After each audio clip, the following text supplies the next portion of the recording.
Hola, buenas tardes a todos y a todas. Bienvenidos al Toma Conciencia 2025. Damos un poquito de margen para que vayáis entrando todos y todas antes de dar comienzo a la formación. A ver, espera. Ya.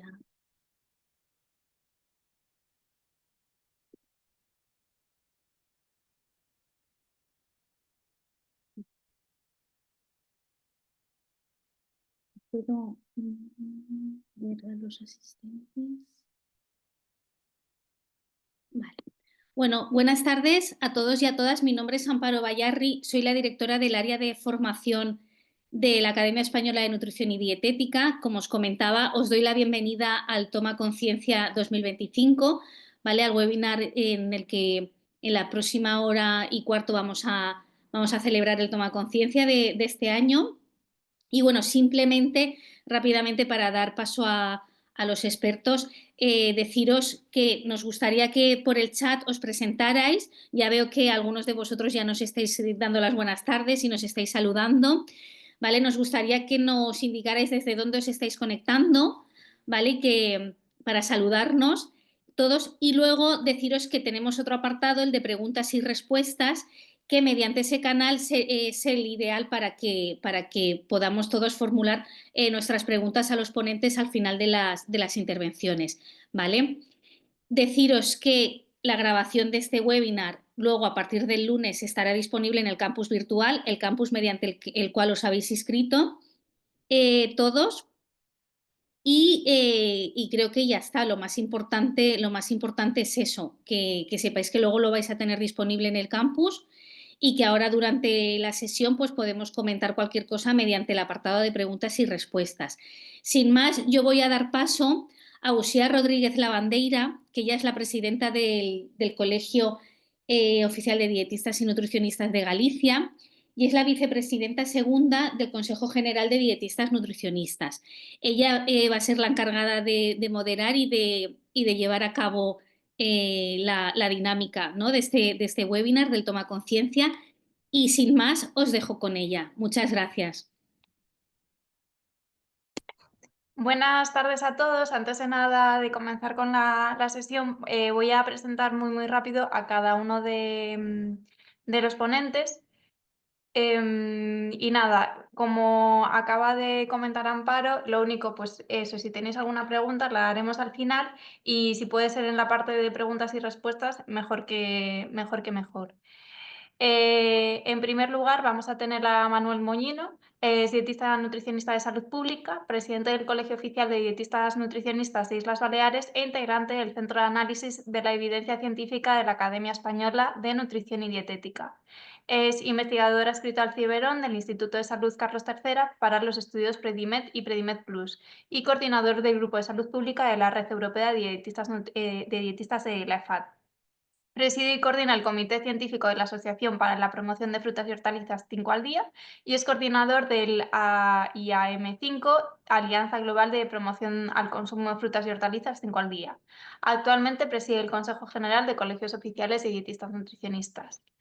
A continuación tendremos a Carlos Lluch, director de una correduría de seguros especializada en responsabilidad civil y árbitro de consumo. Cuenta con la experiencia de asistir a más de 15.000 casos de prácticas abusivas en seguros en el ámbito de familias y empresas.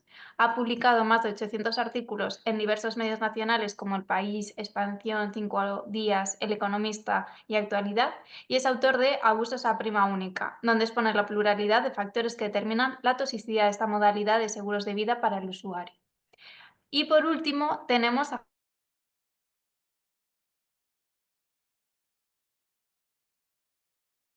Ay, se ha quedado Uxía congelada. ¿La escucháis bien, Manu? No, no se ha Oye, quedado congelada. se ha quedado congelada. Ay, qué pena. Vale, pues entonces. Vale, pues entonces lo que os quería decir, Uxía, es acabar de presentar a todos los ponentes de esta tarde y nos faltaba a Javier Porrero, que él es economista y asesor fiscal de formación y los últimos 10 años es el director del Consejo General de Colegios de Fisioterapeutas. También es profesor de la Universidad Pontificia de Comillas, ICAE y CADE. ¿Vale? Entonces, pues bueno, vale, Uxía ha salido y ahora entiendo que volverá a entrar, pero sin más, como ya tenemos las presentaciones preparadas y realizadas, podemos empezar con el webinar. Entonces, empezábamos con Manuel Moñino. Sí, Entonces, Manuel, cuando quieras, puedes muy compartir bien, tu presentación y te escuchamos. de acuerdo.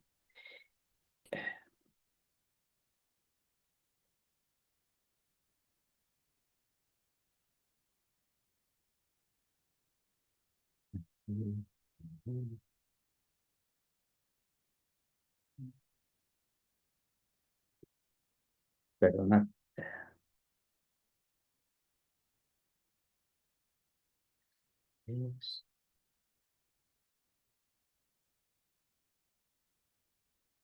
Ahora, vale, perdón. Bien, muchas gracias, Amparo y Uxía, por la presentación. Yo voy a comentaros de forma sucinta los principales logros que hemos conseguido desde el Consejo General en este último año, en 2024. Y para fortalecer la profesión, el Consejo es el órgano de representación y coordinación de la profesión en España y su representante tanto en ámbitos nacionales como en internacionales. Formamos parte de asociaciones internacionales como por ejemplo EFAD, la Federación Europea de Asociaciones de Dietistas, la Internacional, la Conferencia Internacional, que es la que agrupa las asociaciones profesionales de todo el mundo, también de CIENUT y de One Health. La academia es nuestra voz científica según nuestros estatutos provisionales. Las relaciones que tenemos con la administración, debo decir que en este momento no están en su totalidad explotadas, pero a día de hoy, por ejemplo, tenemos relación con el Sistema de Información del Mercado Interior y con la Secretaría General de Universidades. En la primera es un organismo de la Unión Europea en la que el Consejo informa sobre dietistas nutricionistas que quieren ejercer en el extranjero. Y por otra parte, somos un órgano consultor de la Secretaría General de Universidades para los títulos tanto europeos como de otras partes del mundo de dietistas nutricionistas que quieren ejercer en nuestro país. Por lo tanto, hay una relación estrecha en este sentido. El Consejo tiene diferentes proyectos, ¿no? Pero en este año pasado hemos invertido esfuerzos y, por ejemplo, en toda la parte de la vocalía de empleo, en la que hemos desplegado una gran cantidad de información de ayuda a los profesionales el, para el área profesional de su ejercicio diario.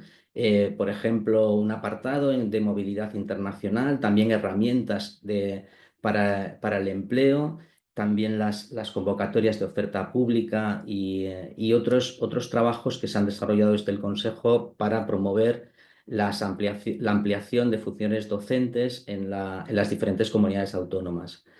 Redinud es nuestro registro de dietistas nutricionistas con especialidad acreditada.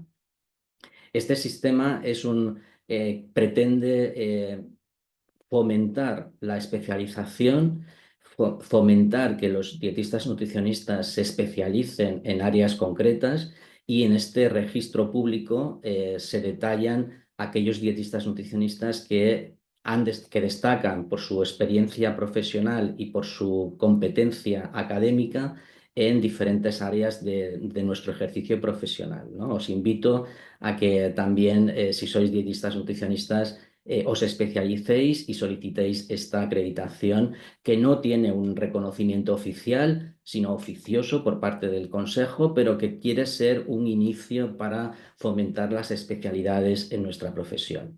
Y por último, una apuesta importante por la formación y por la especialización es el Certificado Internacional de Estandarización del Proceso del Cuidado Nutricional, que ya es la tercera edición que se está llevando a cabo y que lo hacemos conjuntamente con ITNUT, la Academia Española de Nutrición y Dietética, el Consejo, y además cuenta con el apoyo de la Federación Europea de Asociaciones de Dietistas.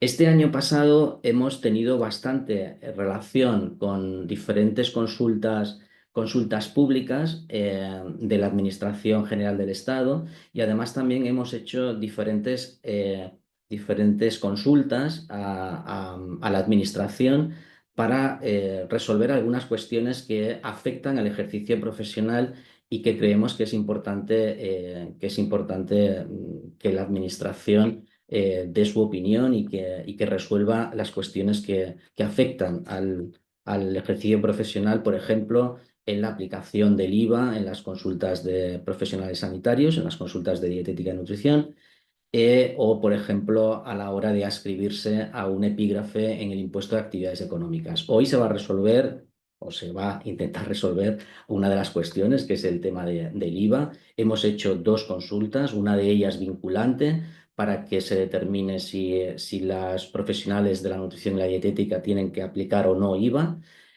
La respuesta ha sido clara, y es que no se debe aplicar IVA en las consultas que afectan al tratamiento, prevención y diagnóstico en el ejercicio profesional.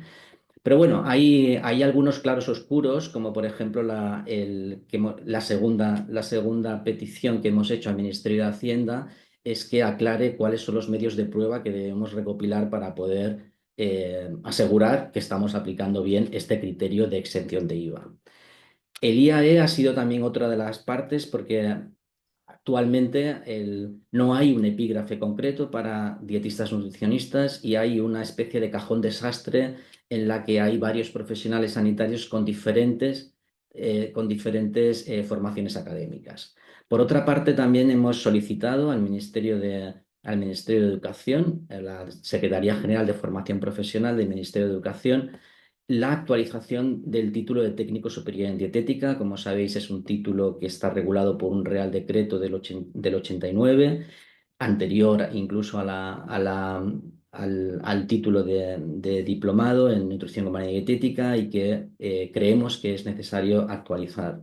Por otra parte, hemos hecho alegaciones a diferentes consultas públicas. Las dos más destacadas han sido el Real Decreto 1277 de 2003, que sabéis es un decreto que regula a nivel nacional los servicios asistenciales y autorización de centros. Las diferentes comunidades autónomas tienen además sus órdenes o decretos que lo regula también a nivel autonómico. Pero en este caso hay una omisión importantísima, y es que la unidad asistencial de dietética y nutrición no está asignada a ningún profesional. Y hemos aprovechado una consulta previa a una modificación del decreto para poder solicitar la modificación de esa unidad, y que incorpore al dietista nutricionista como responsable de la unidad. También hemos hecho alegaciones al proyecto de orden por el que se creaban diferentes categorías profesionales en el INGESA, en el Instituto de Gestión Sanitaria, en la que hemos conseguido, por ejemplo, que se nombrase adecuadamente nuestra profesión en nuestro título, y creemos que es importante. Y además hemos promovido también que los colegios profesionales que todavía no tienen categoría profesional en su comunidad autónoma utilicen esta orden, perdón, para facilitar que se creen cuanto antes. También hemos hecho alegaciones a la Estrategia Nacional de Alimentación del Ministerio de Agricultura, y debemos estar, bueno, contentos porque algunas de ellas ya se han recogido en el texto final.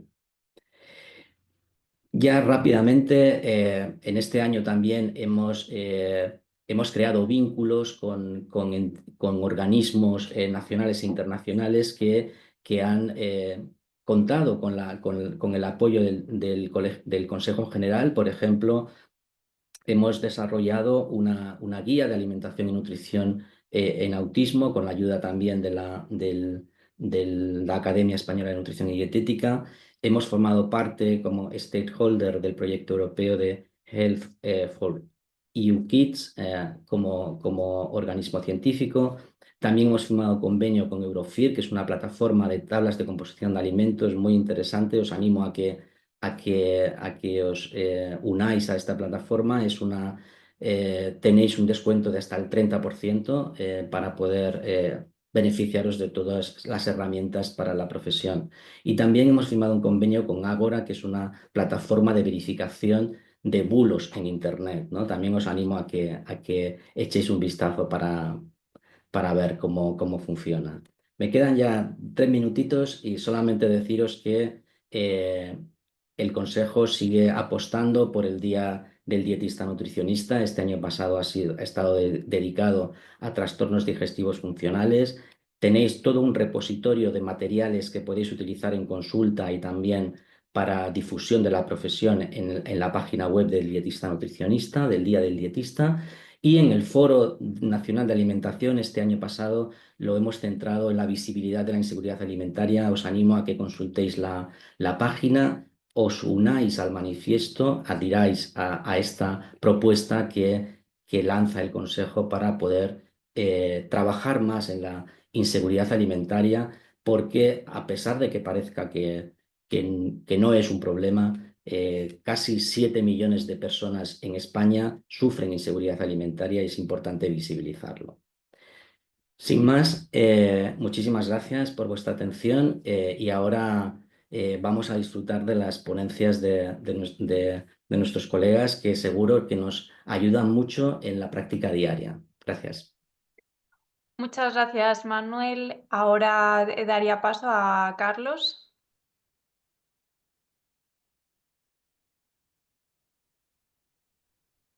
Hola, buenas tardes. Pues ante todo, muchísimas gracias por la invitación. Es un lujazo estar con vosotros y con vosotras. Y bueno, deciros que soy el corredor con el que a veces habláis cuando tenéis alguna duda en materia del seguro de responsabilidad civil del Consejo General de Dietistas Nutricionistas.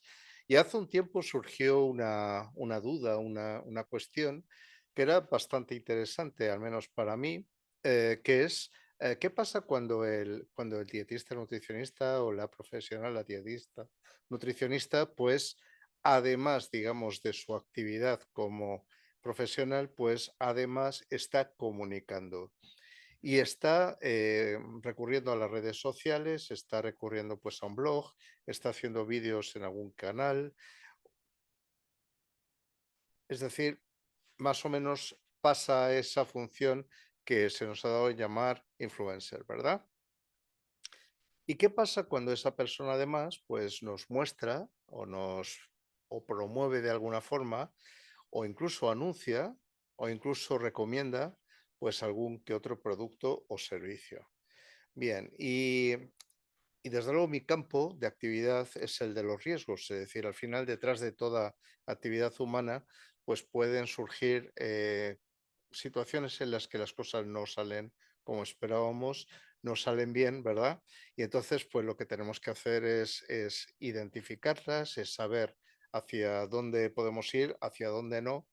Y para el caso de los errores o las omisiones, pues entonces si es posible, pues cubrirnos, protegernos para que eso no nos cause un grave trastorno en nuestra economía. Hablamos muchas veces, además, de que el dietista nutricionista o la dietista nutricionista son personas jóvenes, con lo cual lo que tenemos es que normalmente no habrá una masa patrimonial importante con la que poder responder si es que a alguien más mayor le hace ilusión perder esa masa patrimonial, pues pagando responsabilidades civiles, pero lo que está claro es que se corre el riesgo de quedar en una situación precaria de aquí en adelante, es decir, hablando claro de sacrificar también el futuro. Y este es un poquito el motivo, lo que motiva pues esta charla de esta tarde. Voy a intentar compartir una presentación que he preparado para vosotros. Espero que se vea. Sí que se ve. ¿Se ve? Va, perfecto. ¿Estáis viendo la pantalla completa o estáis viendo la pantalla de... El PowerPoint. solamente el PowerPoint? ¿No estáis No, viendo...? estamos viendo todo, todo lo que es... Vale, la pantalla de administración, ¿verdad? Sí. Vale, espérate un momentito, pues, por favor, y perdón. ¿Ahora? Ahora sí que se ve solo la presentación. Vale, así más limpio y además tenéis más pantalla. Bueno, entonces, volviendo un poquito al caso, entonces lo que estamos hablando es el uso profesional e implicación de la promoción de productos, es decir, qué riesgos surgen y qué tendríamos que tener en cuenta pues, para protegernos. Los elementos clave que identifico en este tema es, por una parte, la actividad. Cuando una persona hace algo que está relacionado con su actividad profesional, cree que sigue haciendo exactamente lo mismo, pero puede ser que eso no sea correcto desde el punto de vista técnico-legal y desde luego desde el punto de vista asegurador. Entonces, una cosa es dar un consejo a un paciente en consulta, que eso lo hace un dietista nutricionista, y otra cosa es impartir ese conocimiento a través de una red a un mercado potencial de miles de personas, además un conocimiento que puede ser que sea superado en el futuro, pero el material va a permanecer bien y por tanto pues podría dar lugar a diferentes situaciones de falta de coherencia entre lo que nosotros queremos explicar, lo que entiende el otro, lo que nosotros explicamos y lo que está vigente en el momento en el que el otro lo está viendo, ¿vale? O incluso pues el que nosotros hayamos preparado ese contenido para un determinado perfil de paciente o de persona y resulta pues que lo está recibiendo otro perfil diferente que interpreta pues que aquello le va a ir bien y no es así. También me gustaría que hablemos de la diferencia entre patrocinio y publicidad. Me gustaría que hablemos un momentito nada más de conflictos de interés. Me gustaría hablar también de protección del usuario, que al final deberíamos siempre poner en el centro. Y luego también de la complejidad que representa todo esto, porque no somos comunicadores seriados. Es decir, no todos hacemos las cosas igual, no todos hacemos exactamente lo mismo en nuestras consultas y tampoco lo hacemos al comunicar ni al dirigirnos a un público que puede ser diferente de profesional a profesional. La actividad siempre es muy importante entender que una cosa es lo que nosotros pensamos y lo que nosotros sabemos y lo que nosotros decidimos comunicar y con qué lenguaje lo comunicamos. Otra cosa es lo que percibe quien nos escucha y ese quien nos escucha puede ser o bien un usuario o bien, por ejemplo, puede ser un asegurador que a lo mejor no nos conoce, no identifica exactamente el perfil que nosotros le habíamos propuesto como el que él quiere asegurar. Esto puede ser un poquito problemático de entender, pero lo que me gustaría es que entendierais muy claramente que un asegurador va a distinguir entre un coche familiar, un microcoche, un todoterreno, un camión hormigonera, un tráiler, un camión articulado o un autobús. Para nosotros puede ser que cuando le presentamos al asegurador lo que queremos asegurar, solo le estamos presentando un vehículo, pero el asegurador está pensando de otra forma y entonces puede ser que haya una desconexión entre lo que nosotros estamos haciendo o pretendiendo hacer, lo que comunicamos que hacemos y aquello que el asegurador cree que está asegurando. Y esto da muchos problemas cuando se da la reclamación. Por esto es muy importante que nosotros, que somos una especie de... Somos interlocutores, pero somos también un poco traductores de riesgos para el asegurador y para el cliente. es importante que habléis con nosotros, que nos digáis, con los corredores, nos digáis qué es lo que sois, qué es lo que hacéis, cómo lo hacéis, y nosotros vamos a ser quienes vamos a ver cómo puñeta podemos hacer que realmente estéis seguros. ¿Vale? Aquí he tomado una definición que aparece en la web del Consejo, y entonces lo que está diciendo es que un dietista nutricionista es un profesional de la salud, no os lo voy a leer todo, pero que trabaja para una persona o para un grupo, que aporta un consejo dietético, ¿vale? Hay más cosas como por ejemplo investigación y tal, pero me voy a centrar en lo que genera o lo que puede tener conexión con los ámbitos de la comunicación, ¿verdad? Y entonces tendríamos ahí por una parte el consejo dirigido a una persona o a un grupo y la docencia, es decir, enseñar algo.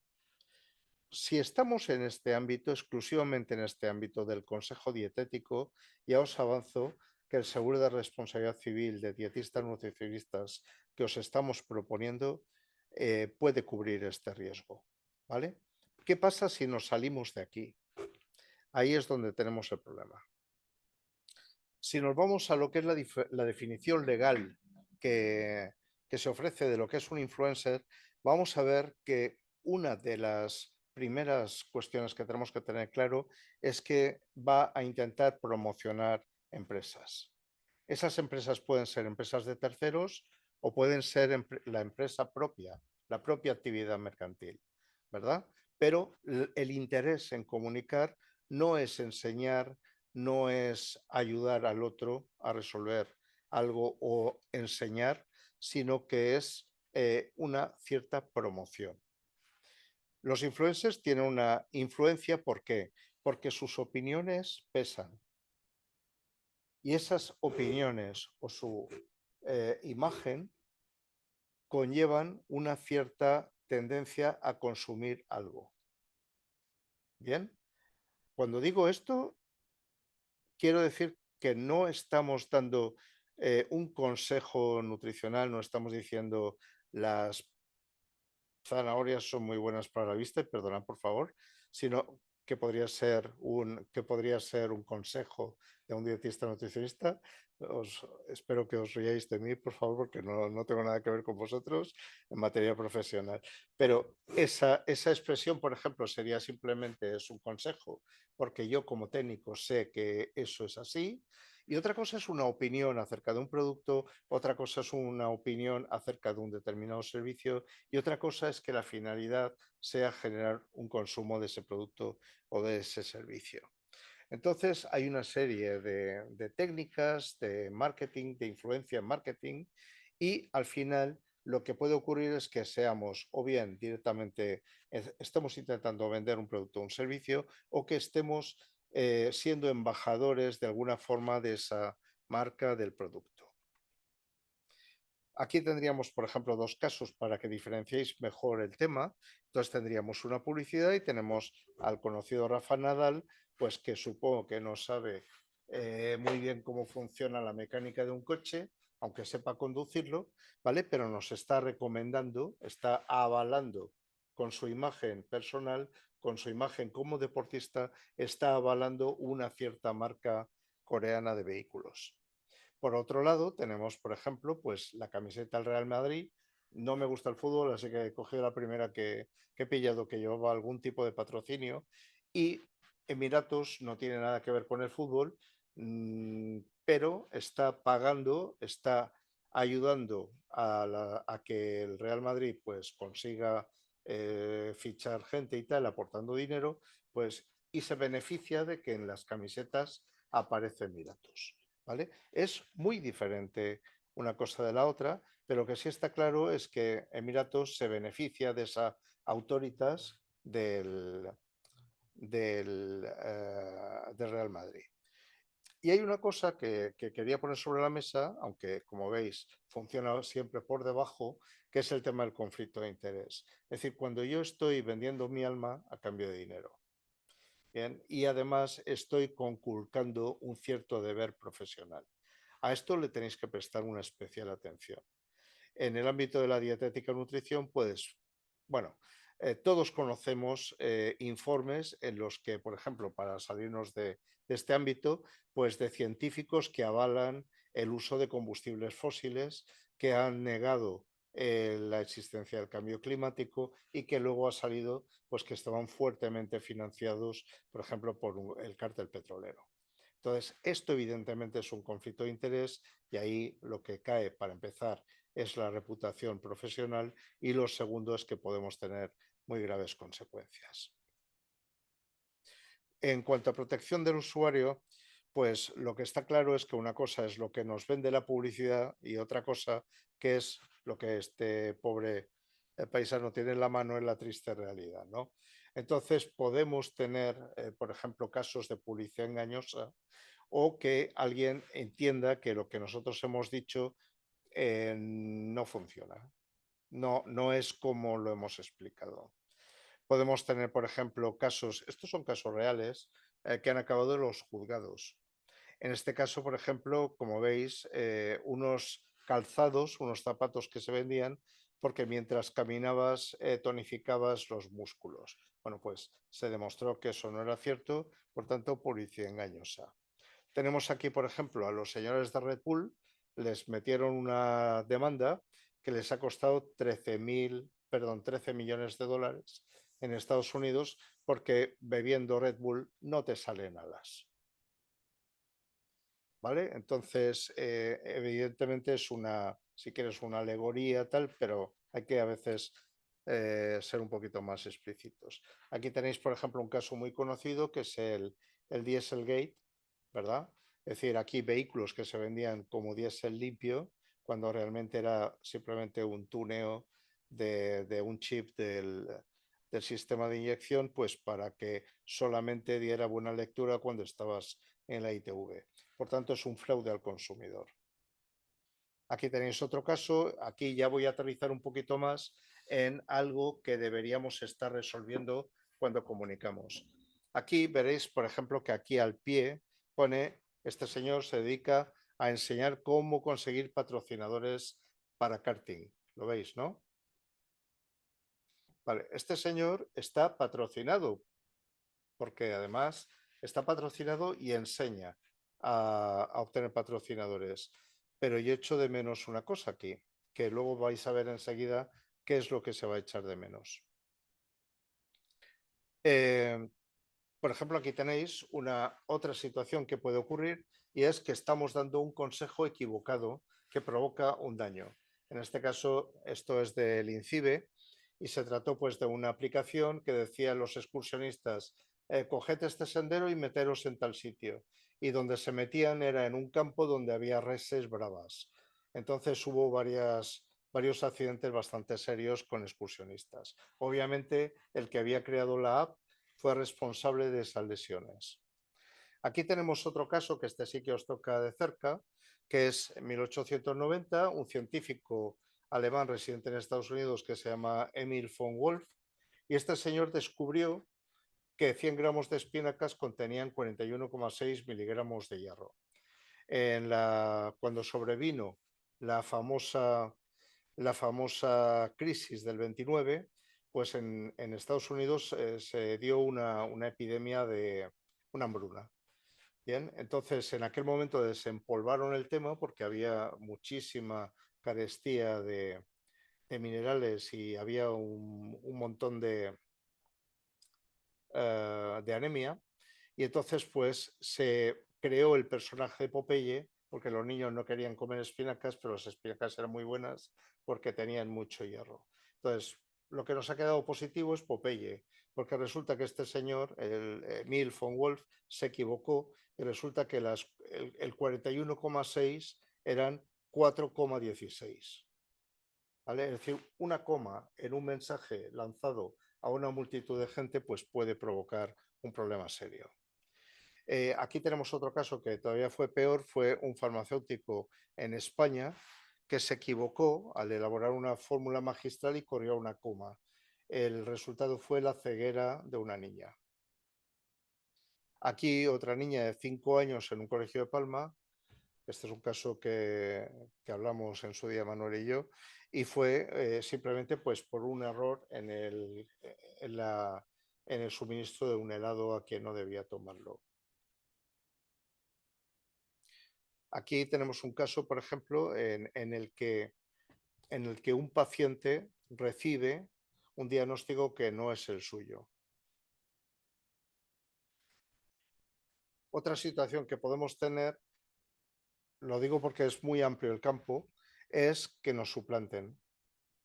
¿Vale? Imaginemos, por ejemplo, que algún día llegamos a ser una persona con una reputación y con una relevancia importante tras años pues, de sembrar en el ámbito de la comunicación en materia de dietética y nutrición.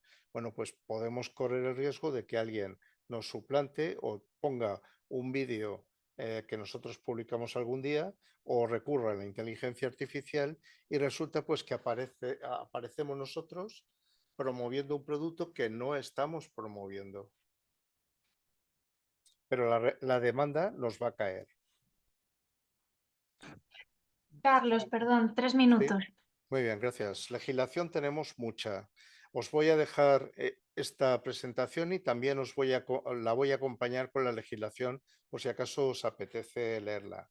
Pero aquí lo importante es que tenemos publicidad, tenemos promoción, tenemos productos, tenemos actividades o tenemos servicios. Hay competencia desleal, por ejemplo, con el consumidor. Tenemos un deber de facilitar información en las redes de quiénes somos, nuestro número de colegiado. Esto, pensad en un TikTok en el que no aparece ninguna información de ese tipo. ¿Vale? Aquí veréis, por ejemplo, esto es de la Ley de Productos Sanitarios y fijaos en lo que dice. La prevención prevención o tratamiento de enfermedades o desarrollo fisiológicos, adelgazamiento, modificación del estado físico o psicológico, restauración, corrección o modificación de funciones orgánicas u otras pretendidas finalidades sanitarias. Y esto afecta a la regulación, al control sanitario de la publicidad que se pueda hacer. Aquí, por ejemplo, en la ley de competencia desleal tenemos promoción sin que quede claramente especificado en el contenido o a través de imágenes y sonidos claramente identificables por el consumidor o usuario que se trata de un contenido publicitario. ¿Recordáis, por ejemplo, antes que os hablaba de un señor que promueve o enseña cómo patrocinarse, pero en sus vídeos no indica que se trata de un contenido patrocinado? Estaría vulnerando esta ley. Aquí, por ejemplo, en la Ley General de Publicidad, pues tenéis, por ejemplo, el utilizar la imagen de la mujer bien asociada a comportamientos estereotipados que vulneren fundamentos de nuestro ordenamiento. Y abajo, sobre todo si, por ejemplo, acceden menores de edad, que fomente estereotipos. Y esto pensemos, por ejemplo, en cuerpos normativos. Yo he visto vídeos de profesionales de la dietética y nutrición que a veces van por ahí. En sociedad de la información, pues tenemos aquí las obligaciones que tenemos cuando estamos comunicando. Fijaos que no es una broma, es que esto además son obligaciones, no es que sea algo discrecional. Podemos estar haciendo publicidad encubierta, por ejemplo, aquí vemos, esto por ejemplo son buenos casos en los que tenemos que esto es patrocinado, lo veis, ¿no? Estos son contenidos patrocinados y nos lo está diciendo. Por tanto, es una buena práctica. Pero, por ejemplo, este de aquí arriba también patrocinado y este, por ejemplo, nos está advirtiendo, nos está diciendo que no está patrocinado, que también lo tenemos que decir porque de esta forma evitamos una posible demanda injustificada. Aquí tenemos, por ejemplo, otro caso de Kentucky y aquí abajo del vídeo podréis ver pues, que aparece el típico texto que es completamente ilegible a no ser que pares la pantalla. Y esto, desde luego, en un móvil no se puede ni leer. Entonces, sería una forma torticera, por decirlo de alguna forma, de cumplir la ley. Si eres influencer, ¿lo eres? Sí. ¿Vinculas con una actividad económica la comunicación que haces? sí tienes responsabilidad editorial de los contenidos que compartes, sí tienes influencia social, sí distribuyes audiovisual y sí tienes el establecimiento en España. Además, existe la obligación de registrarte, existe un registro de influencers, se reciben más de 300.000 euros anuales de compañías, de empresas, tienes más de 1 millón de seguidores y editas más de 24 vídeos anuales. Y yendo un poquito ya finalmente al tema del riesgo y del seguro, pues os diré que el riesgo implica una obligación de reparar el daño si lo causamos con los bienes actuales y futuros, de acuerdo con el 1911 del Código Civil, y la reclamación, aunque sea injustificada, siempre nos va a obligar a defendernos, con lo cual tendremos que asumir gastos legales. Un seguro, por ejemplo, puede cubrir estos gastos legales. Y luego, por último, tenemos el tema de la jurisdicción. Es decir, redes sociales y puertas al campo vienen a ser lo mismo. Es decir, es muy complicado saber dónde estamos influyendo y sobre todo si comunicamos en diferentes idiomas. Y luego se puede asegurar, sí, pero no en todo caso, no hagamos lo que hagamos, ni tampoco de la misma forma. No habrá en este caso un seguro para todos, sino que va a depender de qué es lo que hacemos, con quién lo hacemos, con qué volumen de personas lo hacemos, dónde lo hacemos y finalmente cómo lo hacemos. Y bueno, yo aquí ya me planto y os dejo para las preguntas si surgen. Muchas gracias. Si queréis, pasamos a la siguiente ponencia, a Javier Borrero, y al final de todo contestamos a todas las preguntas juntas. Gracias, Usía, gracias, Amparo, gracias al Consejo y a la Academia por la invitación e intentaré, bueno, pues no aburriros mucho con mi parte de los impuestos que siempre son omnipresentes y generan muchas dudas e inseguridades. Voy a compartir.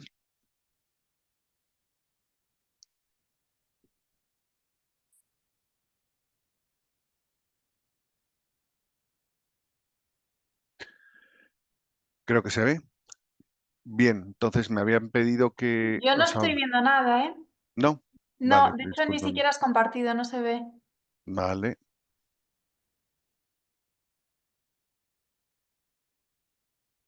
¿Ahora? Tampoco. Vale, pues entonces sí que no tengo ni idea.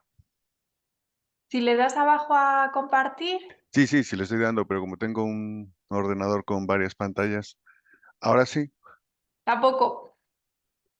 pues nada.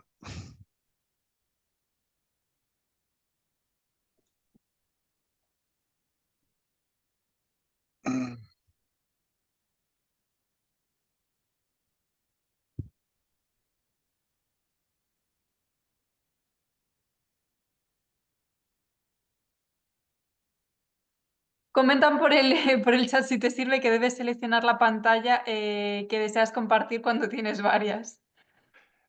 Vale, pues agradezco la Por si te sirve ayuda. de ayuda.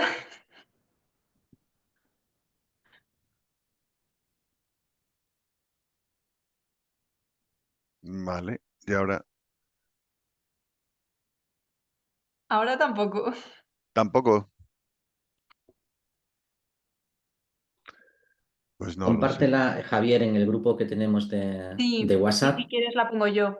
y la Vale, sí, pone ella. os la había enviado, no lo entiendo. Ahora ya, Ahora sí, sí, Ahora sí, ¿no? esa. ahora Vale, sí. pues Bueno, nada. Se nota que También no, es un no poco la... rara porque se ve la diapositiva principal y la siguiente. No sé si es porque lo tienes así en pantalla. Si no, nos vale perfectamente. ahí va bien. Sí. Bueno, pues vamos haciéndolo y tampoco, como la he compartido, pues supongo que os la pondrán en el Moodle y la podréis ver tranquilamente. Entonces, bueno, pues lo que me pedían era que os comentara el tema de la legislación y la exención de IVA que tienen, pues, tanto los nutricionistas y dietistas como el resto de compañeros de profesiones sanitarias. Esta es una parte que siempre genera mucha incertidumbre. Entonces, voy a daros un pequeño repaso muy somero de dónde viene la legislación para entender que si sabemos de dónde viene, pues podemos contestarnos muchas de las cuestiones que se nos puedan plantear. La exención del IVA viene porque la ley del IVA viene de la Directiva 2006-112 de la Comunidad Europea. Y entonces en la misma nos dice que estarán exentas las asistencias a personas físicas realizadas en el ejercicio de profesiones médicas y sanitarias. De aquí recalcar lo primero, asistencia a personas físicas. Es decir, cuando nosotros estemos dando una asistencia como nutricionistas y dietistas a personas físicas, pues podremos estar amparados si se cumple el resto de requisitos. Cuando no sean personas físicas y, por ejemplo, digo animales, pues no se aplica. Por ello, esta es la causa de que los veterinarios en sus servicios, bien sea animales de compañía, tengan un IVA del 21%, bien sea animales de explotación agraria, pues tengan un IVA del 10%, porque la propia directiva no recogía, aunque se puedan considerar en cierta manera a los veterinarios como profesiones sanitarias. Luego, por otro lado, en su transposición a la ley, la directiva, se creó la ley 37/92 del IVA y entonces en la misma, dentro del apartado del artículo 20.1.3 de esta ley, pues se establece que efectivamente estarán exentos de IVA las prestaciones que hagan profesionales sanitarios y dentro de las prestaciones que realicen de asistencia sanitaria.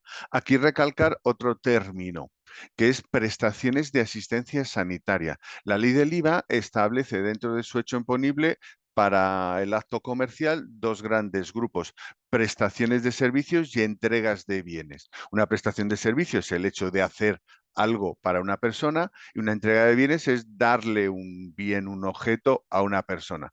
Con lo cual ya la propia ley nos está diciendo que únicamente quedan exentas lo que son prestaciones de servicio. Entendámoslo así, no entregas de bienes. Con lo cual, si estamos dándole un suplemento dietético a alguien o un suplemento alimentario, es una entrega de bienes. Luego no está amparado por la exención del IVA. Únicamente lo que son actos de prestación de servicios, actos de consulta, de asesoramiento, de todo lo que queramos, lo que entendamos por ahí. Con lo cual, bueno, pues por un lado ya tenemos un poco recogido los ámbitos, pero de aquí nos salen dos requisitos, un requisito subjetivo y un requisito objetivo. El primer requisito subjetivo es, en este caso, efectivamente, ser un profesional sanitario para podernos acoger a esta exención de la ley del IVA. Según la ley de la Organización de Profesiones Sanitarias, pues en el artículo 7.2g, pues define los que son dietistas y nutricionistas. Con lo cual, en este caso, cuando se es de esta manera, pues ya tienes la calificación del requisito subjetivo. Estamos hablando de demostrar, con lo cual la mejor manera de demostrar que tú eres un diplomado o eres un dietista nutricionista es que seas un profesional colegiado. A Hacienda le presentas tu título de colegiación en el colegio respectivo, ellos ya no van a valorar si tienes la titulación, si la titulación es suficiente o no para cumplir la ley. Eres miembro del colegio de dietistas nutricionistas, no hay nada más que discutir y tenemos aquí el cumplimiento del requisito subjetivo. Donde tenemos más conflictos en los requisitos de carácter objetivo, que es aquí donde tenemos el gran problema a la hora de valorar si estamos dentro del ámbito de cumplimiento de la exención o por contra estamos fuera y tenemos que aplicarle el tipo de IVA que corresponda, generalmente el general que se da el 21. Entonces, nos hablaba que la exención son las prestaciones de asistencia sanitaria relativas al diagnóstico, prevención y tratamiento de enfermedades. Incluso, bueno, pues análisis clínicos y exploraciones radiológicas. Dentro de las propias consultas vinculantes de la Dirección General de Tributos, pues ha intentado definir esos tres elementos que son los tres elementos o requisitos objetivos, que es el diagnóstico, que son los servicios prestados con el fin de determinar la calificación o el carácter peculiar de una enfermedad o la ausencia del mismo. Es decir, yo voy a que me diagnostiquen y puedo o no tener una patología. Con lo cual, si tengo patología, es una asistencia sanitaria y está exento, pero si no tengo una patología, también es una asistencia sanitaria porque me han diagnosticado. Lo mismo de patología es de salud mental porque me estoy imaginando o creo que tengo otras cosas o no ocurre. Pero el diagnóstico en sí mismo es un acto sanitario y por tanto estaría exento siempre lo preste un profesional sanitario. La segunda es la prevención, que es la más difícil. Los servicios prestados de manera anticipada para evitar estas enfermedades o el riesgo que conllevan las mismas, que lo dejo para el final. Y por último, el más normal y habitual, que es tratamiento, que son los servicios prestados para curar enfermedades.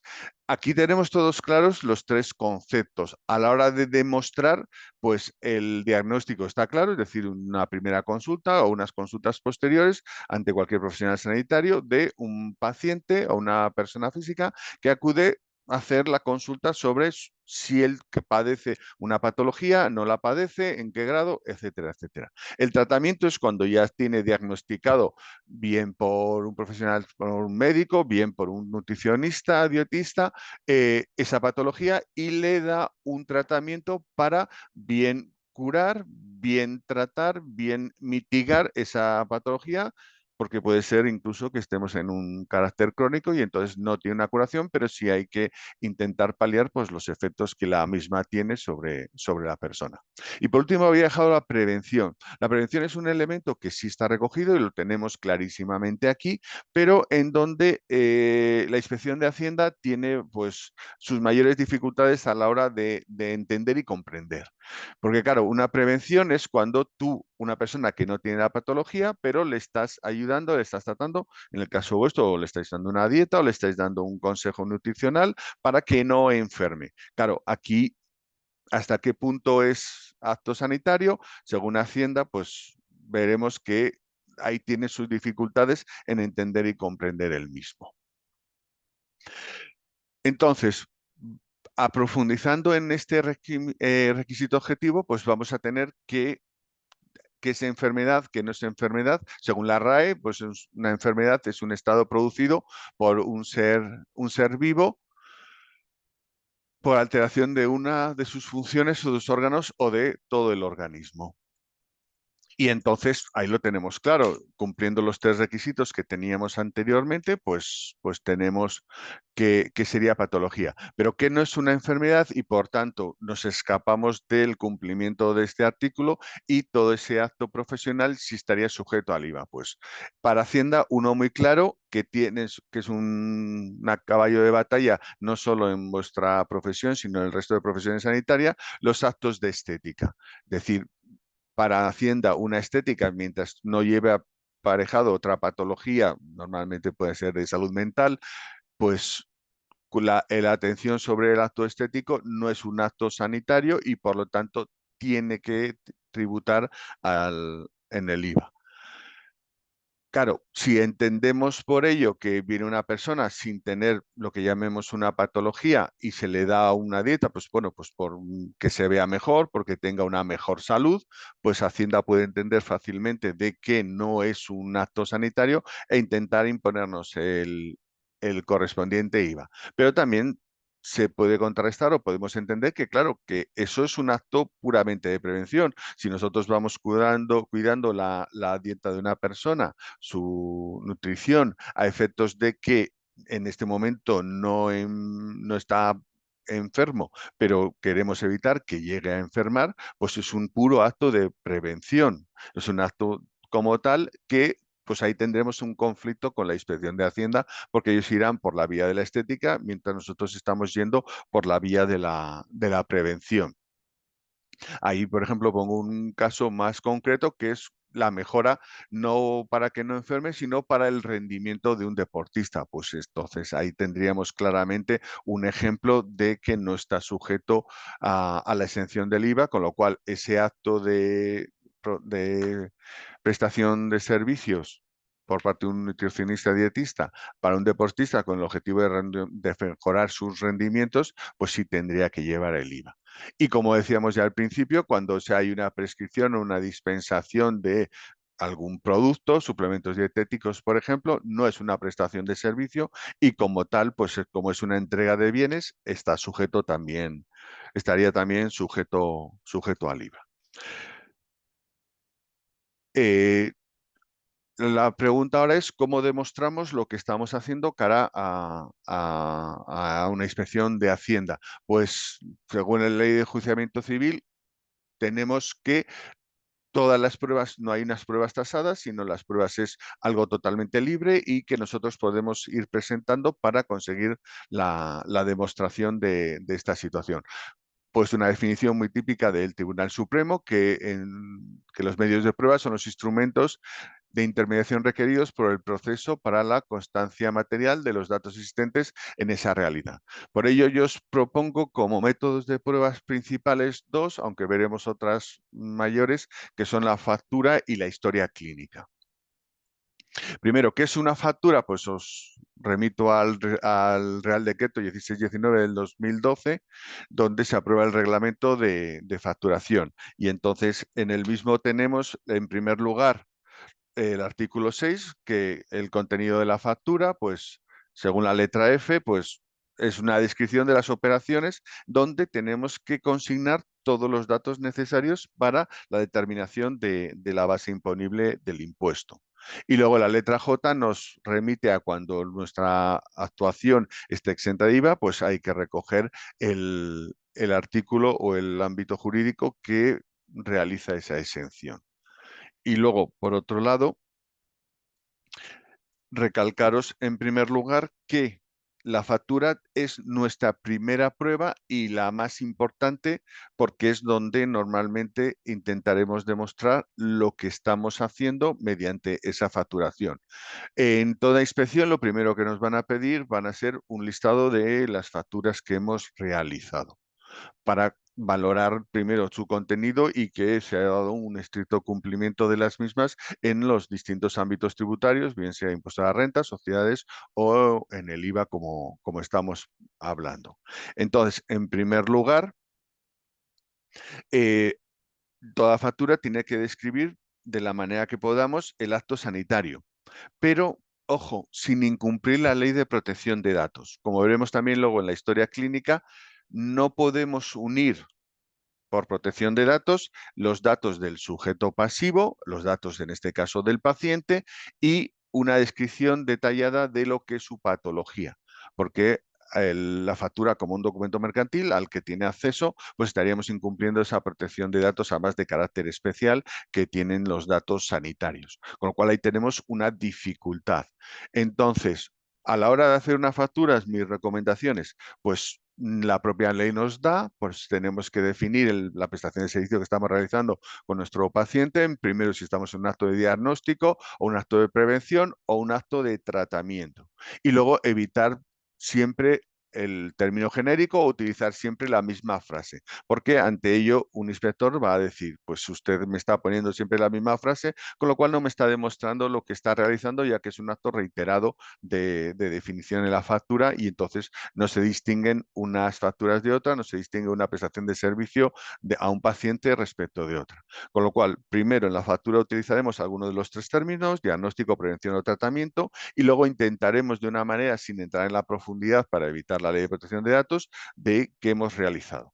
Aquí yo mi consejo es, oye, el lenguaje español es muy rico y siempre podemos utilizar cierta terminología distinta para definir cosas parecidas. Con lo cual, siempre podemos decir que estamos realizando un tratamiento del fulanito de tal para lo que sea, o hacemos una revisión del tratamiento, o hacemos un seguimiento del tratamiento, o hacemos una evaluación del tratamiento, o hacemos una modificación del tratamiento. Vemos que he utilizado 6 o 7 términos que se pueden utilizar en las distintas facturas dentro de nuestra asistencia sanitaria, pero no estamos utilizando lo mismo y todas nos están dando esa idea de que con cada paciente estamos haciendo una actividad distinta. Porque una de las cosas muy perseguidas son la sanidad que es igual para todos. Cada paciente es un mundo distinto y el inspector así lo entiende y tenemos que demostrarle que efectivamente no estamos haciendo un trabajo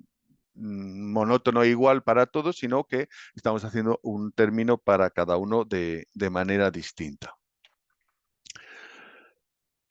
Por otro lado, además también de lo que estábamos hablando dentro de la especificación o el contenido, toda la factura, si está siendo de un acto sanitario y exención de IVA, pues tenemos que poner que está exenta según el artículo 21.3 de la ley del IVA.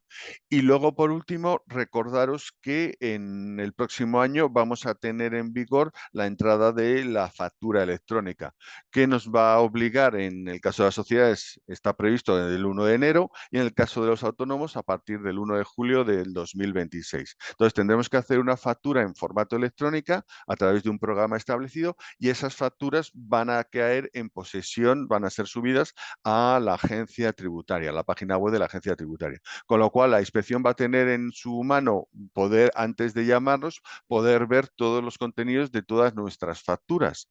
Con lo cual, en principio es una carga, pero también es una oportunidad, porque vamos a evitar un montón de inspecciones previas si ya hemos estado cumpliendo el contenido de las facturas de una manera correcta y, sobre todo, como os decía, muy importante, en el texto en que recojamos o reflejemos el acto sanitario que estábamos viendo.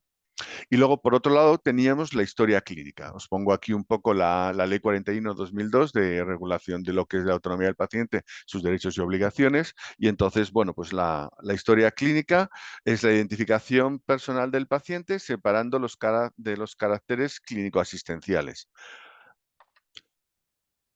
Me he ido de perdonar. No, como decía, el artículo 15 lo que hace es que la historia clínica es toda la información trascendental sobre el estado de salud del paciente, y que el propio paciente tiene derecho a que se vaya realizando y se vaya haciendo su historial clínico, en el caso de que estamos haciendo una prestación de servicios de carácter sanitario. Y luego, por otro lado, ¿cuáles son los usos de la historia clínica? Pues cuando se haga un acceso a esta historia clínica, como os decía, y además luego ratificado por la Ley de Protección de Datos, hay que segregar la identificación personal del paciente de los datos de carácter clínico-asistencial. Con lo cual, en una inspección normal no podríamos aportar la historia clínica, a no ser que de alguna manera pudiéramos separar la identidad del paciente de lo que son los datos sobre su patología. Pero sí puede servir para que pueda ser de manera prospectiva, enseñar, después de anonimizar algunas historias clínicas a la inspección, como que efectivamente, oiga, estamos tratando pacientes y aquí tienen su historial. Lo que sí nos valdría la historia clínica es si al final hemos tenido que acudir a los tribunales de justicia, pues el único que puede levantar este velo de discreción, pues son los tribunales. Entonces, ante el tribunal sí podríamos, para demostrar que estamos tratando pacientes, y pues aquí está la historia clínica de cada uno de ellos. Por ello, como decíamos, si no podemos anonimizar esa historia clínica, pues no podemos utilizarla en la vía normal, solamente si tuviéramos el caso de una asistencia jurídica que nos lo pidiera un tribunal o nos lo autorizara un tribunal. Y luego, aparte de estos dos, que son la factura y la historia clínica, pues hay otros medios suplementarios que podemos utilizar o que, y aquí recalco, pueden utilizar en nuestra cuenta. En primer lugar, si donde estamos pasando consulta, efectivamente estamos cumpliendo con el Real Decreto 1277 y es un establecimiento sanitario de la U111 de nutrición y dietética, pues ya tenemos un primer punto de demostración de que si estamos en una consulta estamos haciendo una actividad sanitaria. Luego, ojo con la oferta asistencial que estamos poniendo nosotros o la publicidad que hacemos en medios distintos o en Internet, porque para nosotros va a ser un elemento importantísimo, sobre todo para el inspector, a la hora de intentar rebatirnos o demostrar si lo que estamos haciendo de verdad es una atención sanitaria o, sin embargo, por otro lado, estamos haciendo pues actos que no los califican. Con lo cual, pues si estamos y nos vamos a coger a realizar actividades sanitarias, pues que seamos sobre todo coherentes con nuestra oferta asistencial, nuestra publicidad, o también, como nos decía Carlos, con la actividad de influencia que podamos hacer en las redes sociales. Porque todo eso tiene acceso a la inspección y va a intentar demostrar lo contrario a lo que nosotros queremos demostrar con nuestras facturas. Y ya para terminar, que se acaba el tiempo, pues un poco de conclusiones, pues primero tenemos que ver y distinguir dentro de nuestra actividad ordinaria qué actividades son las que vamos a hacer sanitarias y que están exentas de IVA, y también qué otras actividades que podemos hacer y que no hay ningún problema de hacerlas, pero que no están exentas de IVA. Con lo cual, pues dentro con vuestros asesores, pues utilizar un régimen especial que existe, que se llama la regla de prorrata, llevar sistemas contables distintos, por un lado los gastos e ingresos respecto de lo que son actividades sanitarias, las que no son, y si hay elementos compartidos, pues utilizar esta prorrata para hacer una declaración correcta del impuesto del IVA. Y luego, pues como la factura, tenerla en cuenta y verla como el principal documento de prueba frente a nuestra actividad sanitaria y frente a Hacienda si nos preguntan, y la inspección, que es un documento mercantil, con lo cual tiene su base jurídica, que en el caso de factura electrónica a partir del año que viene pues tendrá su acceso automático por parte de la agencia tributaria, y ojo a la hora de rellenar esa factura no incumplir con la ley de protección de datos. Y luego la historia clínica, pues si o podemos anonimizarla o únicamente poderla utilizar en el caso de autorización por medios judiciales. Y luego, pues lo que decíamos, coherencia con lo que nos publicitamos y cómo nos presentamos ante en nuestra oferta asistencial o en nuestras redes sociales o en nuestra publicidad. Y por otro, nada más, que muchas gracias por vuestra atención y quedamos a las preguntas. Gracias, Usía. Muchas gracias, Javier. Vale, pues si tenéis alguna pregunta, como comentamos, ponerlo por el apartado preguntas y respuestas. Y voy a leer antes de empezar con el preguntas y respuestas lo que aparece en el chat para luego ya irme directamente a ellas. Por aquí preguntaban, Javier, si puedes repetir los 7 términos que utilizaste para decir lo mismo en la factura. Que no, creo que ha sido interesante. Bueno, eso es el lenguaje normal, pero vamos, yo empiezo a se me han ocurrido sobre la marcha mientras estaba hablando Carlos, pues estaba repasando y lo he puesto. Pero bueno, también os aconsejo que utilicéis la inteligencia artificial, porque es muy buena a la hora de darte 40 maneras de decir lo mismo. Pero lo digo despacio. Una realización de tratamiento, revisión de tratamiento, seguimiento del tratamiento, evaluación del tratamiento, modificación del tratamiento. Vale, muchas gracias. Bueno. Vale, también aquí nos comentan por el chat y luego ya paso a las preguntas y respuestas que Nerea Segura comenta que no sé de dónde nos habla, pero bueno, que allí ya tiene la factura electrónica desde hace años y que Sí, al en País principio es Vasco. difícil, pero facilita la vida. Sí, tiene el BAI en el País Vasco que ya se lo tienen implantado desde hace tiempo. El País Vasco y Navarra, creo recordar. Vale. Vale, pues vamos a empezar con también las preguntas que nos habéis hecho por el apartado de preguntas y respuestas. Candela Garzaniti comenta que no ha terminado de entender en las conclusiones lo que has dicho de suplementación en la última diapositiva. A mí te estaba refiriendo a mí, ¿verdad? Creo que sí, que la acaban de poner justo ahora. Pues perdona que no te he entendido, que se estaba de suplementación. Sí, no ha terminado de entender las conclusiones, lo que has dicho de suplementación en la última diapositiva. Sí, no, estaba hablando de los otros métodos de prueba suplementarios, es decir, lo que refería a que si nosotros estábamos diciendo que solo hacemos actividad sanitaria y sin embargo nos anunciamos en redes o en publicidad que además vendemos o damos suplementos alimenticios o hacemos otra cosa, pues hay que ser coherente con ello porque esos otros medios suplementarios de prueba los pueden utilizar en nuestra contra. Vale. También comentan por aquí si todos los servicios de nutrición en diagnóstico, prevención y tratamiento en un centro sanitario, me supongo que se referirá cuando ya hay un registro sanitario como tal en el centro, si están exentos de IVA. Si es una actividad efectivamente dentro de un centro sanitario, aunque no fuera en un centro sanitario, pero es un método de prueba importante. Si son efectivamente todos los hechos que sean como decíamos, y si nos cogemos a la estricta definición de diagnóstico, prevención o tratamiento, sí, efectivamente estarían exentos. ¿Puedo comentar una cuestión? Yo creo que el centro sanitario no da una patente de corso. Voy a poner un ejemplo. Si yo voy a una clínica de cirugía estética porque resulta que he tenido un accidente y tienen que recomponer mi rostro, es una cosa.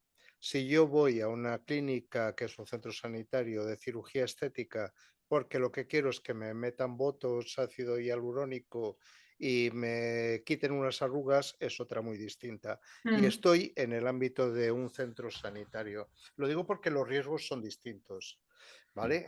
Y creo que por ahí también puede el inspector meterse. No sé, Javier, corrígeme si me equivoco. Quiero decir No, que no quiere decir que si estamos en un centro sanitario podamos hacer cualquier cosa sin IVA. Esto es lo que yo entiendo. sí, totalmente de acuerdo contigo, Carlos. Efectivamente, yo lo que me refería con el centro sanitario es que es una prueba suplementaria, de decir, si yo no estoy en un local que no lo tengo dado como alta de centro sanitario, pues está haciendo una actividad sanitaria. Pero ya el inspector va a decir, si ya estamos en un centro sanitario, pues es una prueba a mayores. Pero como efectivamente bien decías, dentro de un centro sanitario nosotros podemos hacer, en vez de una actuación de tratamiento, pues una actuación de asesoramiento sobre nutrición sin tener patología de fondo, con lo cual estamos en el centro sanitario y ahí efectivamente estaríamos haciendo una actividad no sanitaria. Por ejemplo, imaginemos que hacemos unos talleres de alimentación saludable, ¿vale? Y solamente unos talleres, asisten 50 personas y tenemos varios ponentes y enseñan pues conceptos de alimentación saludable, de cómo cocinar de una forma sana, tal. ¿Los asistentes tienen algún tipo de patología? Yo entiendo en este caso que cuando estamos formando, cuando estamos haciendo de coach, por ejemplo, pues podemos estar pasando una línea muy clara yendo fuera de lo que es el ámbito del profesional sanitario como tal y por tanto estaríamos entrando en una actividad que nos remuneran por honorarios, pero no honorarios con motivo de una patología. Javier, ¿te parece que por ahí... Sí, efectivamente, en este caso, cuando estamos haciendo un taller cara a la gente y como es una actividad colectiva, pues lógicamente nos estamos saliendo totalmente de lo que es el ámbito sanitario. Aquí lo único es que habría que analizarlo muy detenidamente porque podemos entrar dentro de la exención, dentro del artículo 20, de efectivamente de actividades formativas. Porque es un taller sobre un contenido, entiendo, de un plan de estudios y como tal, pues lo mismo efectivamente estaríamos por ese otro ámbito de exención. Vale, estoy revisando las preguntas y hay unas cuantas, entonces hay varias preguntas de Francisco Sánchez sobre, bueno, refiriéndose a Nutrition Care Process Terminology. No sé si Manuel quieres hacer como una respuesta general para poder contestar a las siguientes preguntas también. Sí, bueno, efectivamente el Nutritional Care Process es un proceso de atención nutricional que está patentado por la Academia Americana de Dietistas y que han adoptado algunos países europeos. Pero es verdad que la terminología, los sistemas de estandarización de la terminología en dietética no están muy claros. Por ejemplo, en Holanda se aplica el ICF, que es un código internacional de funcionalidad aprobado por la OMS, pero no así se utiliza en Suecia, donde se utiliza el Nutritional Care Process. En Alemania, por ejemplo, se está utilizando el proceso de atención en dietética, por ejemplo, ¿no? Nosotros hemos optado por el proceso de atención nutricional impartido, que es el método que se aplica en Latinoamérica. Primero por la cercanía con el idioma, porque siempre es una barrera importantísima. Y luego también porque consideramos que la experiencia en nutrición que tienen los dietistas nutricionistas en Latinoamérica supera en muchas ocasiones hasta los europeos, ¿no? Entonces, creemos que por la cercanía del idioma, también el hecho de que hay una base más bioquímica, nutricional, que únicamente la ingesta dietética en la que se basa considerablemente Nutritional Care Process, creemos que es la opción, pero es un tema controvertido. De hecho, en EFAT el proceso de atención nutricional se quiere armonizar, se quiere utilizar un lenguaje estandarizado para toda Europa, pero es una cuestión difícil. Vale. Todo llegará y cuando tengamos experiencia en el registro de la historia clínica en atención primaria y en hospitales, nos enfrentaremos con esa situación y tendremos que buscar medidas. Este certificado internacional en el proceso de atención nutricional puede facilitar las cosas. Vale, muchas gracias. Vale, tengo una pregunta para ti, Carlos, que creo que es sobre la diapositiva sobre las condiciones para ser influencer. Si es que se tiene que cumplir las 3 condiciones siempre o con que se cumpla una de ellas ya es suficiente. No, ahí lo que he facilitado inicialmente es una definición de lo que es un influencer y es aquella persona que a través de sus opiniones o a través de otros medios, pues lo que hace es que condiciona la conducta, es decir, lleva a otros a hacer algo, ¿verdad?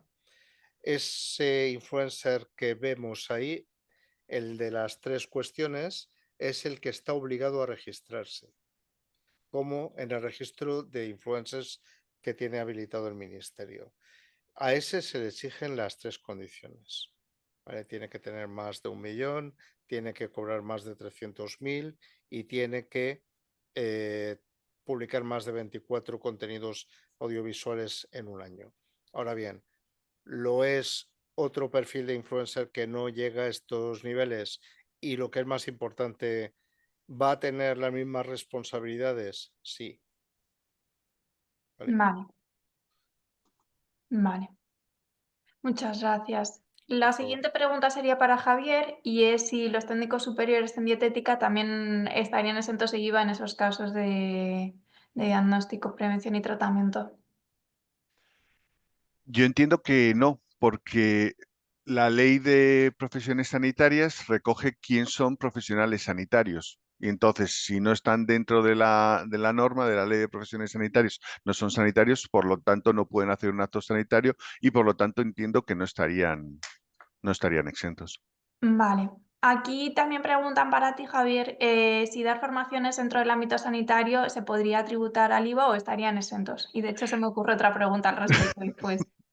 Vale, habría que ver cuál es el contenido porque, como decíamos, dentro del artículo 20 de la ley del IVA, que recogen las exenciones, hay varios tipos de exenciones. Entonces, aparte de las de prestación de servicios sanitarios, hay otra exención que es la de formación. Y entonces, si las clases o la formación que se está dando es sobre un ámbito, como decíamos antes, de un plan de estudios, etcétera, habría que verlo, pues efectivamente esa actividad estaría exento independientemente de quién la dé, sea profesional sanitario o no, por los técnicos. Vale. Mi duda era también a raíz de esto, si, por ejemplo, cuando realizamos menús para comedores escolares se podría considerar prevención.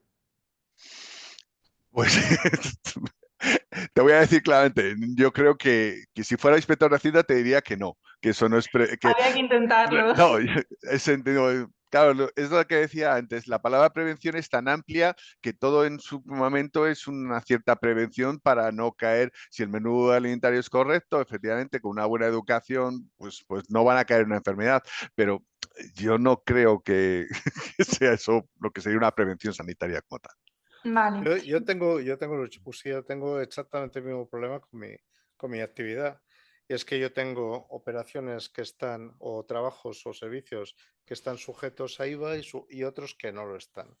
¿Vale? Y en el momento en el que estoy haciendo una consultoría pura y dura, que es al final lo de hacer un menú, es una consultoría, porque Sí, no tienes al otro lado un caso concreto, un paciente. ¿Vale? Vale, pues eso yo creo que la lectura fácil, tonta, sería esta. ¿Es un paciente? No tiene IVA. ¿Es un cliente? Tiene IVA. ¿Vale? Es decir, sí. no está enfermito. Lo trataría, es decir, yo creo que al final lo que nos interesa es no tener conflictos con Hacienda, porque los conflictos con Hacienda además se resuelven en un contencioso administrativo que no es precisamente algo ni barato ni fácil y además podemos tener otras situaciones de por medio que nos compliquen cosas como por ejemplo tema de acceso a subvenciones o conflictos con la entidad bancaria, es decir, podemos tener muchas historias derivadas, ¿no? Entonces, creo que cuanto más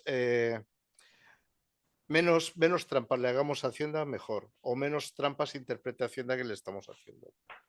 Vale, pero están comentando también que, por ejemplo, los menús se ordenan también según patologías, que muchas veces los hacemos para pacientes como tal, aunque sea a nivel colectivo. En esos casos también... Claro, pero volvemos a lo de siempre, es decir, efectivamente, como bien decía Carlos, en este caso tendríamos delante a un enfermo, pero Vale. lo que estamos haciendo nosotros es para diagnosticar su enfermedad, para prevenir su enfermedad o para tratar su enfermedad. Bueno, Esa- para tratamiento, ojo, claro, entraría es que la esa duda, me respuesta refiero. Al final, si sois. es donde come la persona de manera habitual, sí que estaríamos hablando de Es tratamiento que, como es que tal. una persona que tiene una intolerancia no la estás tratando al hacer un menú que sea adecuado para esa persona. Lo que estás haciendo es diciendo lo que no puede comer, ¿no? Lo estás previniendo entonces, ¿no? No, porque a ver, es que la prevención sería antes de que ocurra algo. Y el que ocurra algo no es que se muera. El que ocurra algo es que, por ejemplo, tenga una diabetes 2 o tenga un ictus porque tiene demasiado colesterol algún día, ¿no? Yo entiendo que la prevención es que no te pasen las cosas, pero cuando ya lo tienes ya no hay nada que prevenir. Es decir, lo que puedes tratar, evidentemente, o simplemente lo que estás haciendo es un plan para que esa persona, yo lo digo porque eso además tiene trascendencia en mi mundo, que es el de los riesgos. Lo que estás haciendo es que no te puedes salir de lo que la situación real de esa persona ya te marca. Por tanto, no estás tratando en este caso. Claro, aquí Creo, ¿eh? yo un poco también siguiendo con la línea de Carlos, haría una distinción la siguiente, es decir, dentro de la definición que ha dado la propia Dirección General de Tributos, tratamientos son los servicios prestados para curar una enfermedad. Las cronicidades o las intolerancias pues no son curables. Entonces, yo aquí también distinguiría lo mismo. No es lo mismo hacer un menú dentro de un colegio donde tú hagas una excepción para los que son celíacos, por decirlo así, que tú en tu consulta haya venido una persona con un problema de intolerancia y tú ahí le estés haciendo algo de manera personalizada y exclusivo para él. Ahí es distinto. Ya es en una atención en tu consulta, frente a una patología, le estás haciendo un tratamiento a esa persona con nombre y apellidos, que es distinto que en el colegio en general haces un menú para normales o para personas sin intolerancias y otro para personas con intolerancia. Entonces, yo también haría esa distinción. Vale. Vale, cambiando un poco de tema, que si no, a lo mejor ya damos hasta y media y ya no hacemos más preguntas. También preguntan que el Real Decreto 1907 de 1996 de publicidad y promoción comercial de productos, actividades o servicios con pretendida finalidad sanitaria comenta que queda prohibida cualquier clase de publicidad o promociones de productos con finalidad sanitaria. En este caso, siguiendo este Real Decreto, implicaría que los sanitarios no podemos o podemos hacer promoción de publicidad o de productos. Yo lo que voy a hacer es compartir con vosotros, vosotras, todo un cuerpo legal mínimo que yo creo que os tendríais que leer. Más de uno va a dejar de hacer algo, ¿vale? No, os ponía, por ejemplo, el ejemplo anterior de la ley de publicidad en entornos sanitarios, que lo que habla es, por ejemplo, de que la publicidad relativa a curas o a tratamientos de adelgazamiento, toma ya, tiene que ser objeto de supervisión. Es que mira, hace mucho tiempo un señor que se llamaba Richelieu, que era cardenal, el de los tres mosqueteros, decía: dadme 100 líneas escritas por el hombre más santo y al menos encontraré 2 motivos para encarcelarlo. Es decir, si os leéis esas leyes que os voy a compartir, os vais a asustar. ¿Vale? Lo que es, por ejemplo, un producto sanitario, un fármaco, por ejemplo, esto está automáticamente prohibido. Vale, Atribuir, por ejemplo, una capacidad terapéutica a un plátano está prohibido. Vale, Ah, yo creo que ah, te refieren más en general, si como por ser categoría profesional sanitaria no podríamos hacer ningún tipo de bueno, publicidad o no, promoción. pero es que si lo hace alguien que no tenga formación sanitaria, es lo mismo. Es decir, lo único que ocurre es que vosotros como profesionales sí que tenéis que conocer cuáles son los límites de lo que podéis comunicar. Bien, por eso decía antes, si estamos comunicando, tenemos que decir qué somos. Somos dietistas, nutricionistas, colegiado número tal, es decir, por ejemplo, utilizar un nick, ¿eh? Que esto en redes sociales es muy frecuente. Bueno, pues ahí ya tenemos un problema. Lo que tenemos que hacer es ser transparentes, decir en base a qué estamos comunicando y saber también dónde están las minas, qué es lo que no podemos pisar, porque como pisemos algo de eso y alguien nos denuncie, vamos a tener un problema serio. También hay Vale, otra cosa, también nos pueden denunciar o nos pueden demandar de forma sin motivación, ¿vale? Simplemente porque alguien ha leído o alguien cree que estás ofendiendo lo que piensa y ya la tienes liada. vale. Vale, pues muchas gracias. Bueno, van a ser ya 1:30, o sea que vamos a terminar Tenemos que ir acabando ya. justo. Sé bueno, que hay muchísimas preguntas y se ha generado un muy buen debate. Eso quiere decir que tenemos que hacer un segundo toma conciencia más Ah, largo, porque perdona, esto da Amparo, para mucho. leía una notita que ponía nada, a cerrar todas las redes sociales. No, lo que decía uno, la aventura puede ser loca, el aventurero cuerdo. ¿Vale? Entonces, lo que sí tenemos que conocer es, no podemos ir de cualquier manera, tenemos que saber dónde están los riesgos y prepararnos por si acaso algún día nos equivocamos y evitar, evidentemente, todo aquello que directamente estemos haciendo mal. Eso sí. Por supuesto, que sí. Muchísimas gracias, Carlos. Yo me quedaría con las palabras de Carlos a modo de conclusión, ya para finalizar y cerrar el webinar. Entonces, pues bueno, Uxía, no sé si quieres decir algo más o quieres añadir alguna cosa más. Nada, lo único dar las gracias porque yo creo que ha sido muy interesante y disculpar mi momento inicial Nada, de apagón de cosas del ordenador. directo y de la tecnología. Totalmente. Sí, sí, sí. Bueno, yo deciros, recordaros que vais a tener la grabación del webinar disponible a partir del lunes en el campus virtual y el consejo también la va a tener disponible, o sea que os va a llegar por distintas vías y vais a poder volverla a visualizar con tranquilidad porque creo que ha dado para mucho y sobre todo nos ha abierto un poquito el espectro y la mente para ser conscientes de muchísimas cosas que a lo mejor hay veces que no lo somos.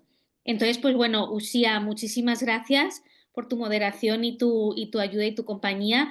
Muchísimas gracias, Manuel Moñino, Javier Porrero y Carlos Yuc, por compartir vuestros conocimientos y vuestra experiencia y por ayudarnos. Y nada, a todos los asistentes, gracias por asistir y por seguir creyendo en la formación y en la información, ¿no? Que tanta falta nos hace a todos y también nos viene siempre. Así es que nada, damos por concluido el webinar y nada, buenas tardes y que vaya todo muy bien. Gracias. Gracias, un saludo, hasta luego. Saludos, hasta luego. Saludos. Adiós.